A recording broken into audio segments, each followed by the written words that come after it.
El Señor esté con ustedes. Y con tu espíritu. Lectura del Santo Evangelio según San Lucas.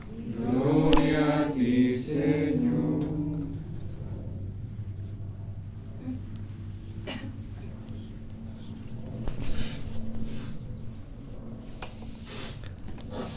En aquel tiempo Jesús dijo una parábola porque estaba cerca de Jerusalén y ellos pensaban que el reino de Dios iba a manifestarse enseguida.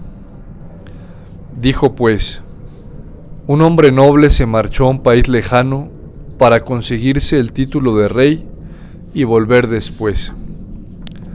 Llamó a 10 siervos suyos y les repartió 10 minas de oro, diciéndoles: negocien mientras vuelvo.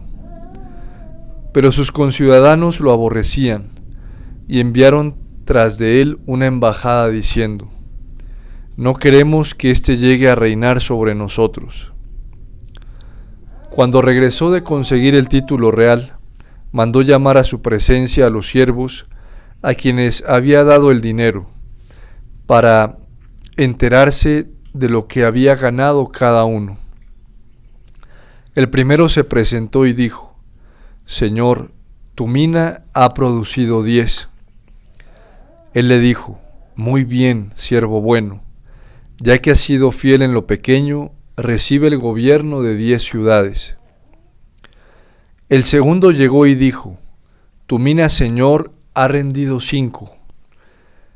A ese le dijo también: pues toma tú el mando de 5 ciudades.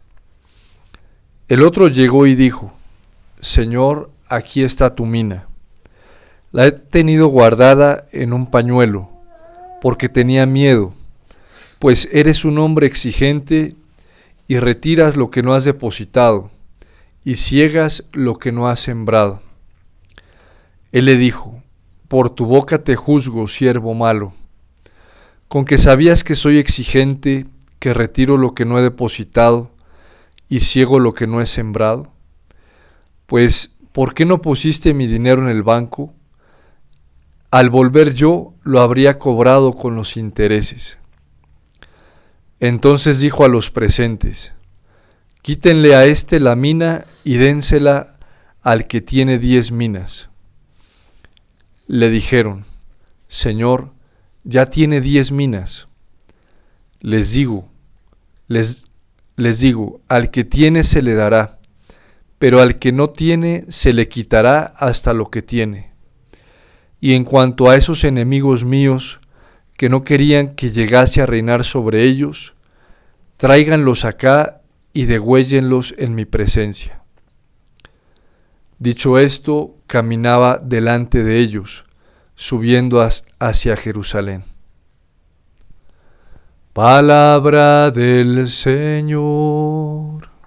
Gloria a ti, Señor Jesús.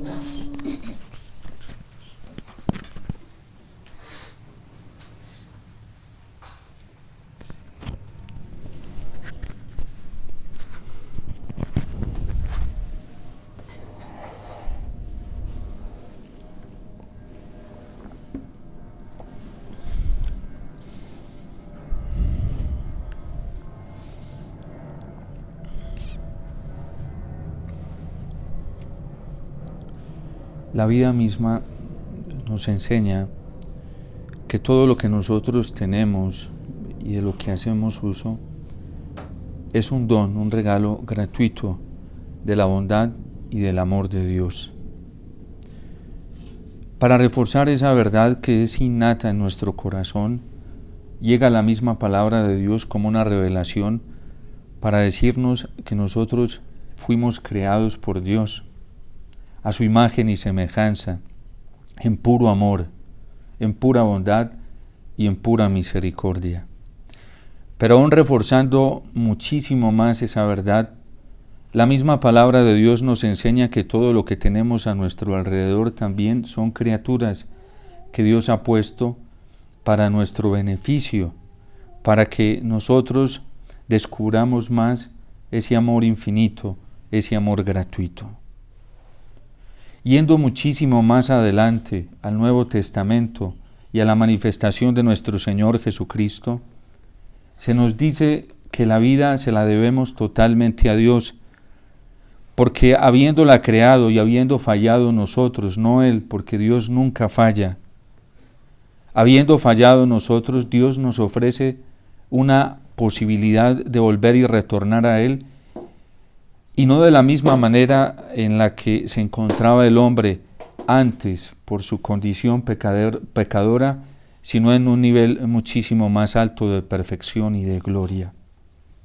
Y así, Dios también llama al hombre para que participe de su vida, para que participe de su gloria y también para que le ayude en su obra salvífica. Todo es un don gratuito de Dios. Ninguno de nosotros merece nada de lo que tiene, ni merecemos la vida, ni merecemos la vitalidad, ni merecemos la capacidad de pensar, de elegir. Ninguno de nosotros merece todo lo que tiene a su alrededor porque es pura bondad y amor del Señor, ni las personas que tenemos a nuestro lado, que son un beneficio y un regalo que Dios pone para que descubramos más su amor. Ninguno de nosotros merece estar hoy aquí, participando de la Eucaristía. Dios no tiene la obligación con nosotros. Es puro amor de Él, pura bondad, pura misericordia. Ninguno de nosotros ni siquiera merece estar recibiendo las gracias que hoy el cielo sigue derramando y dándonos en cada segundo y en cada minuto una oportunidad de su misericordia para que abramos los ojos y nos demos cuenta que todo es bondad de su amor, que todo es compasión y que por lo tanto el hombre no tiene derecho a exigir nada y mucho menos a reclamar o a reprochar. Y es la actitud de este hombre que recibe un talento, que recibe una mina. Se dedica a pensar en sí mismo y cuando se dedica a pensar en sí mismo le da miedo, porque alimenta sus propias exigencias, porque alimenta sus propios intereses, y cuando el hombre comienza a alimentar sus propios intereses, su propio egoísmo, no se da cuenta, es ciego, que todo es un don de Dios y que nada, absolutamente nada, se merece en esta tierra. Así no lo pensó este hombre, y por eso prefiere guardar ese talento. Pero llega a un nivel tan alto la ceguera de su egoísmo que cree que Dios es injusto. Porque esta parábola se está refiriendo al rey. Es una parábola mesiánica. Es una parábola que tiene la connotación en Cristo mismo, en Dios mismo. Y entonces la ceguera llega a un nivel tan alto que dice: eres severo e injusto. Vienes a reclamar donde tú no has puesto. Y vienes a cosechar donde no has sembrado. Ese es un nivel muy alto al que se llega por la soberbia. Y así está la humanidad hoy. La humanidad hoy no tiene la capacidad de reconocer que Dios es el creador y que Dios nos ha creado de la nada y que Dios nos ha traído a esta vida por puro amor. Y que todo lo que tenemos, la salud, la vida, las manos, los pies, los ojos, todo lo tenemos por puro don gratuito. Pero la humanidad ya se ha alejado hace mucho tiempo de esta verdad. Por eso hoy vivimos, lo decía algún teólogo, en una apostasía constante. La apostasía que vive la humanidad que se niega a reconocer a Dios como el Creador.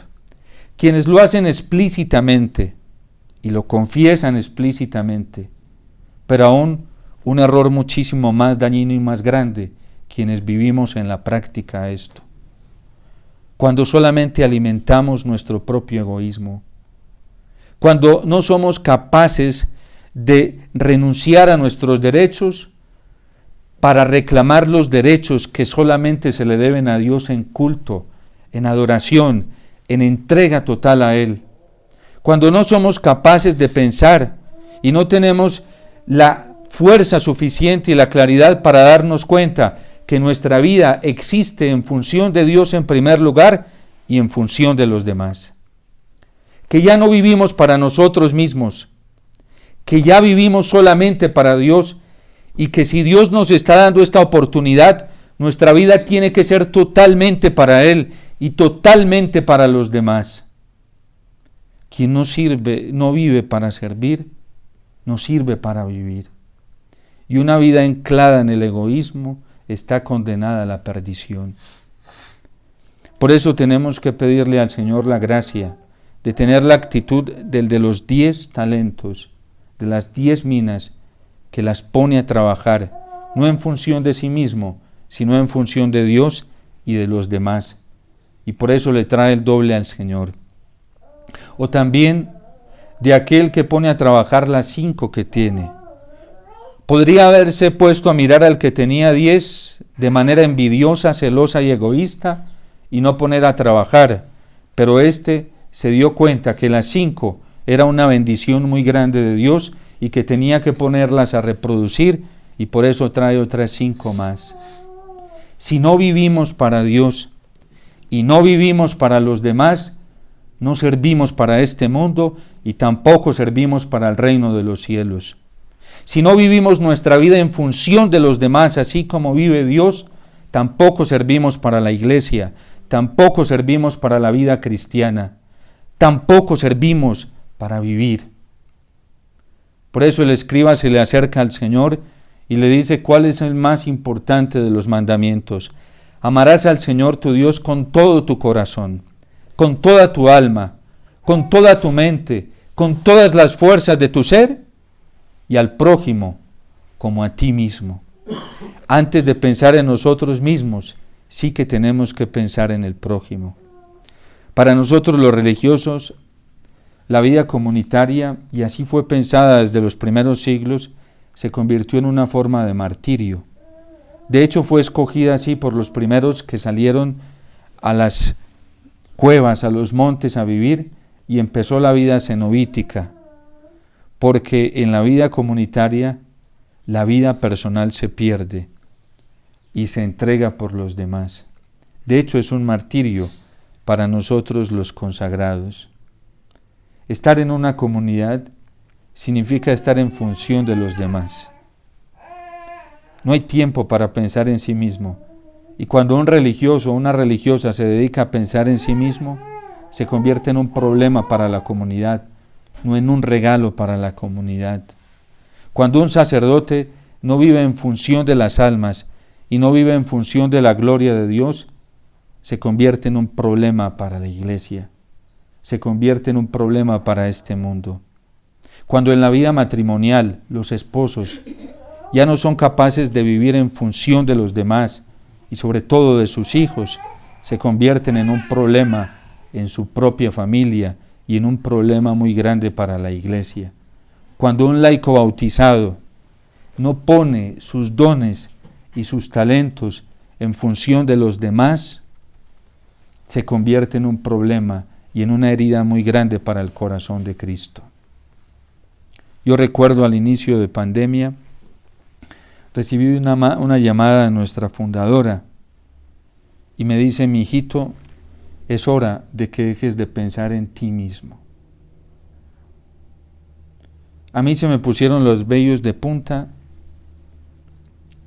porque es una verdad inaludible en el interior de nuestro corazón. Nosotros ya no podemos vivir para sí mismos.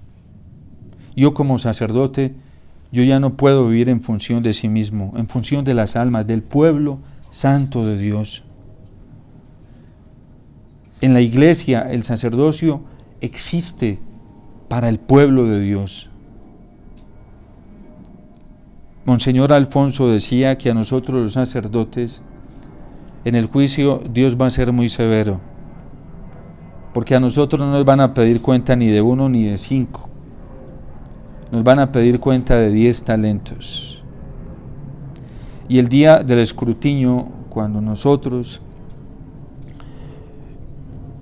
respondíamos afirmativamente de que éramos conscientes, se nos decía si éramos conscientes de que nuestra vida era para entregarla por Cristo y por su pueblo santo, por todas las almas, y dijimos que sí éramos conscientes. Cuando los esposos llegaron al altar, Cristo les preguntó allí públicamente, delante de toda la iglesia, si estaban dispuestos a negarse a sí mismos para educar a sus hijos en la fe, y dijeron que sí. Cuando los religiosos y las religiosas llegamos al altar a hacer nuestros votos, dijimos que estábamos dispuestos a entregarnos totalmente en una configuración total con Cristo y por la santidad del pueblo de Dios. Cuando ya estamos en la iglesia y hemos escogido un estado de vida, no obligados, porque Dios nunca nos obligó, nunca nos pusieron una metralleta, nunca nos coaccionaron para dar nuestra respuesta, y dijimos que sí.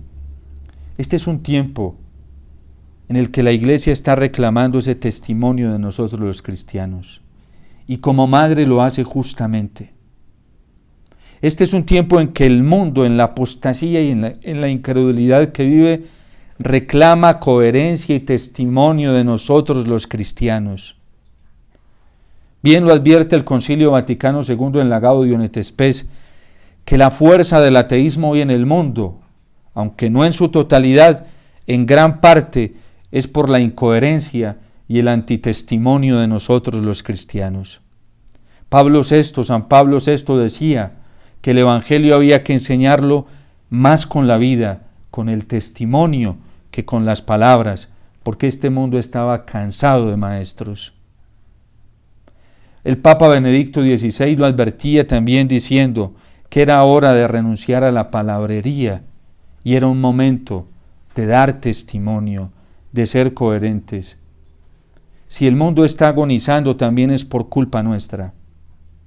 Si hay sacerdotes que no se están entregando al Señor o no nos estamos entregando al Señor, si hay religiosos o habemos religiosos dentro de la iglesia que no nos estamos entregando al Señor, si hay matrimonios a los que les falta coherencia de vida, es por culpa nuestra,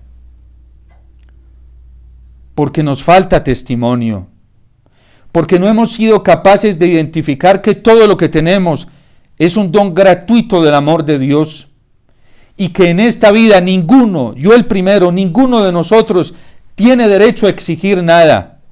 Deberíamos estar como el salmista en el Salmo 150, alabando a Dios, glorificándolo por ser tan bueno en tantos detalles y en tantas bondades que tienen con nosotros. Es verdad que a la iglesia le faltan sacerdotes santos, y le faltan sacerdotes santos porque no hay matrimonios santos.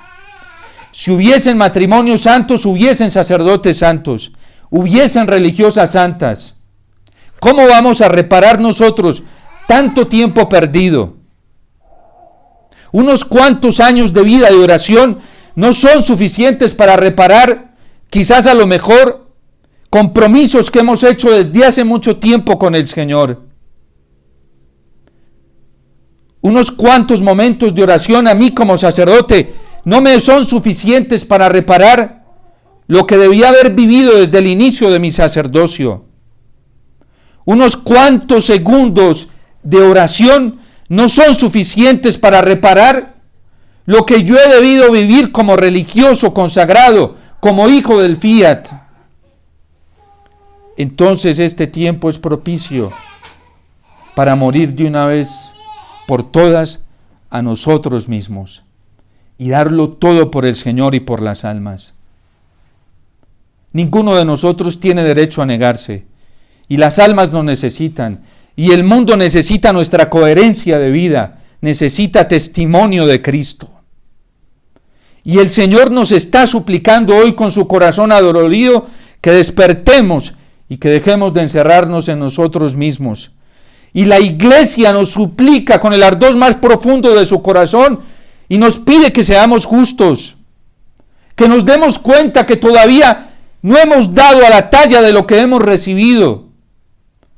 Y es el dolor de la iglesia que clama y suplica, el dolor del corazón de la Virgen. Nosotros, los hijos e hijas del Fiat, nacimos como una comunidad reparadora. Y a mí me impactó mucho ya al final de su vida cómo la madre nos invitaba a los hermanos y a las hermanas a pedir perdón y a suplicar misericordia por los momentos en los que no habíamos sido fieles. Dios, que es bueno, nos ha abierto las puertas de su amor, pero no son suficientes unos cuantos momentos de vida en gracia. Hay que dar más. Tenemos que entregarnos más. Tenemos que aprender a valorar todo lo que nos da el Señor. Ya no hay tiempo para reclamarle y ojalá nunca vayamos a caer en esa tentación de reprocharle al Señor. Ojalá nunca caigamos en esa tentación de juzgar al Señor. Y que el Señor nos dé la gracia también de no caer en la tentación de echarle la culpa a los demás. Somos culpables, cada uno de manera personal. Me recordaba a alguien y me decía: Padre, me estaba escuchando un sermón del santo cura de Ars y decía que el inicio de la misa es en realidad para acercarnos como el publicano. Es bonita la actitud del publicano, ni levanta la cabeza. Porque levantar la cabeza significa muchas veces reclamar.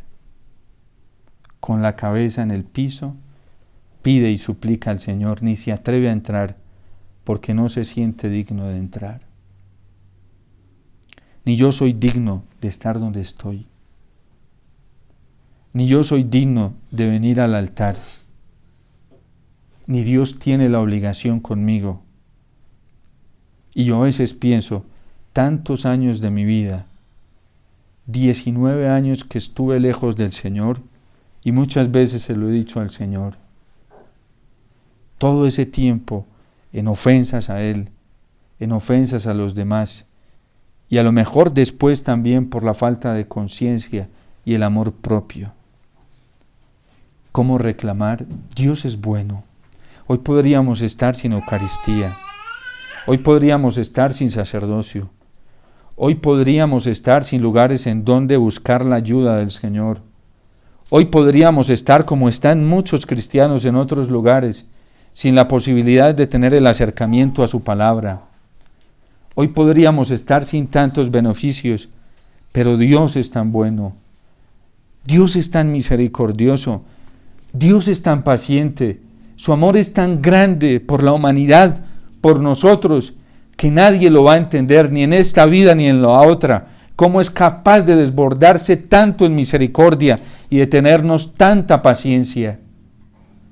Eso solo, por eso es un atributo de su omnipotencia. Solo lo pueden comprender ellos tres: el Padre, el Hijo y el Espíritu Santo. Y la Virgen, que quizás no lo entiende, su razoncita lo comprendió desde la fe. Por eso pidámosle al Señor la gracia de la entrega total a Él.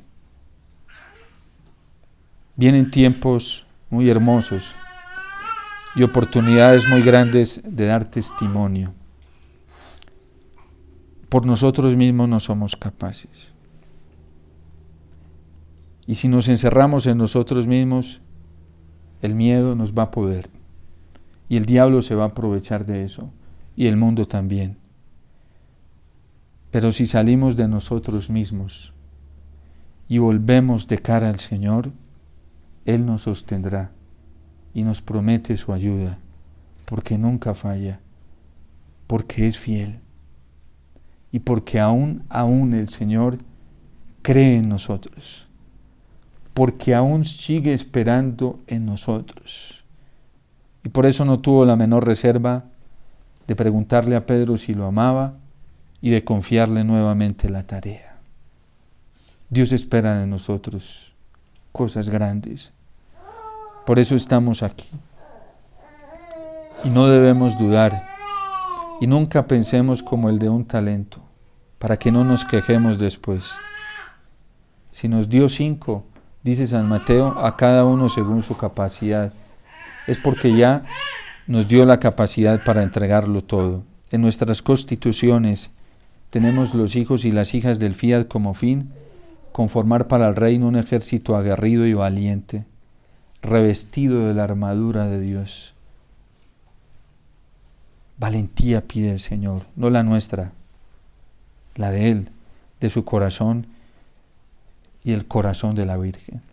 Que el Señor tome nuestra vida como una ofrenda, aunque no hayamos sido agradables, para que haga con ellas lo que Él quiera, lo que mejor le parezca, para beneficio de otros.